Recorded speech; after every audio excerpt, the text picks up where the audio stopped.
Praise the Lord. கர்த்தருக்கு ஸ்தோத்திரம்.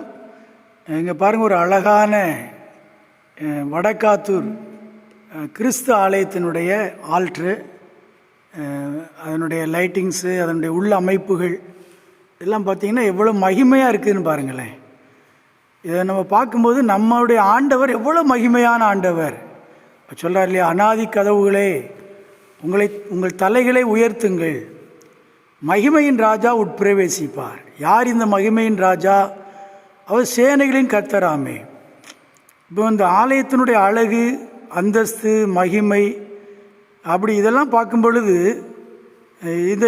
இதிலே வாசம் பண்ணுகிற ஆண்டவர் இயேசு கிறிஸ்து, அவர் எத்தனை மகிமையானவர். இப்போ இந்த ஆலயத்தை உலக பிரகாரமான இந்த ஆலயம், சபை கூடி வருகிற ஆலயம், இதை அழகுபடுத்துறதுல நம்ம எவ்வளோ அக்கறை கொண்டிருக்கோம் பாருங்களேன். எவ்வளோ கவனமாக இந்த திருச்சபையில் இருக்கிற பொறுப்பாளர்கள் இந்த ஆல்டரில் இப்படியெல்லாம் அழகுபடுத்தணும், லைட்டிங்ஸ் போடணும் அப்படிங்கிற ஒரு ஒரு ஒரு ஏவுதல், ஒரு உணர்வு ஏற்பட்டு போட்டிருக்கிறாங்க. அப்போ இதை விட நம்ம இன்னொரு காரியத்தை நான் யோசிக்கிறேன். எப்படி இந்த ஆலயமானது பரிசுத்த ஸ்தலம், மண்டபம் பரிசுத்த ஸ்தலம், மகா பரிசுத்த ஸ்தலம், அப்படி 3 பிரிவாக இருக்கிறது. இது மகா பரிசுத்த ஸ்தலம். இந்த மகா பரிசுத்த ஸ்தலத்தில் பழைய ஏற்பாட்டில் உள்ளே பிரவேசிப்பதற்கு ஒரு திரைச்சீலை இருந்துச்சு. ஆனால் அந்த திரைச்சீலை இப்போ இல்லை. அது இயேசு கிறிஸ்து என்றைக்கு சிலுவையில் அடிக்கப்பட்டாரோ அன்றைக்கு அந்த திரைச்சீலை 2ஆக கிழிந்து விட்டது. இப்போது எல்லாருமே இந்த மகா பரிசுத்த ஸ்தலத்துக்குள்ளே பிரவேசிப்பதற்கு இயேசு கிறிஸ்துவின் இரத்தத்தினால நம்ம தைரியம் பெற்று இருக்கிறோம். அப்போ இந்த மகா பரிசுத்த ஸ்தலத்தை நம்ம அழகுபடுத்துவது போல் மனுஷ வாழ்க்கையிலையும் ஆவி, ஆத்மா, சரீரம் அப்படின்னு 3 அமைப்பு இருக்குது.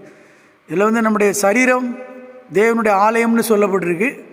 இந்த சரீரமாகிய ஆலயத்தை ஒரு மனுஷன் பரிசுத்தமாக வச்சுருக்கணும்.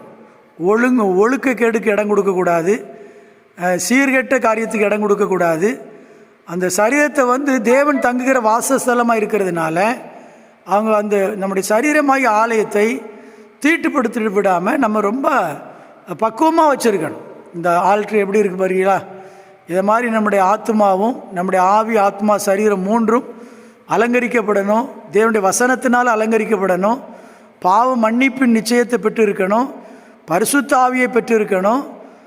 சாட்சியுள்ள வாழ்க்கை வாழணும். இதெல்லாம் இருக்கும் பொழுது இந்த மாதிரியான ஒரு மகிமையான காட்சியை இந்த ஆல்டரில் பார்க்குற மாதிரி நம்முடைய வாழ்க்கையும் மற்றவர்களுக்கு மகிமையான காட்சியாக காணப்படும். சரிதானா? இதை பார்த்தவங்களை கர்த்தர் உங்களை ஆசீர்வதிப்பார். God bless you.